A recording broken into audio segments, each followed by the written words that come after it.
مقبوضہ کشمیر پر بھارتی فوج کے غیر قانونی قبضے کے خلاف دنیا بھر میں بسنے والے کشمیری آج یوم سیاہ منا رہے ہیں۔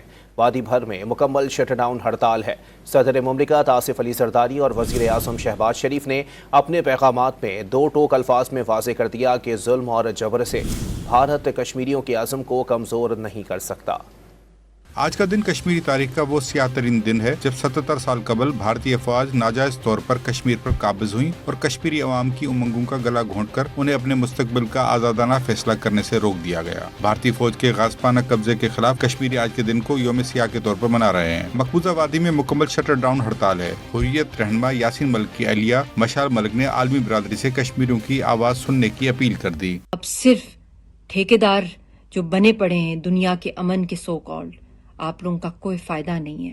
دنیا جلتی جا رہی ہے، ظلم بڑھتا جا رہا ہے، اور یہ نہ ہو کہ ایک دن آئے کہ سارے انٹرنیشنل قوانین جو ہیں دنیا اس کو مانے ہی نہ۔ کشمیریوں کی آواز سنیں جو سب سے زیادہ دنیا بھر میں دبائی جا رہی ہے ہندوستان کی دہشت گردی کی وجہ سے۔ صدر مملکت آصف زرداری نے اپنے پیغام میں دو ٹوک الفاظ میں واضح کر دیا کہ ظلم اور جبر سے بھارت کشمیریوں کے عزم کو کمزور نہیں کر سکتا۔ وزیر اعظم شہباز شریف نے باور کرایا کہ کشمیری عوام کی قربانیاں رائے گاہ نہیں جائیں گی۔ واضح کیا کہ پاکستان کشمیری عوام کی مکمل اخلاقی، سفارتی اور سیاسی حمایت جاری رکھے گا۔ چیئرمین پیپلز پارٹی بلاول بھٹو نے خطے میں انصاف، امن اور آزادی کے لیے مسئلہ کشمیر کے حل کو ناگزیر قرار دے دیا۔ عالمی برادری سے مطالبہ کیا کہ تنازع کشمیر حل کرنے کے لیے فوری طور پر اقدامات کیے جائیں۔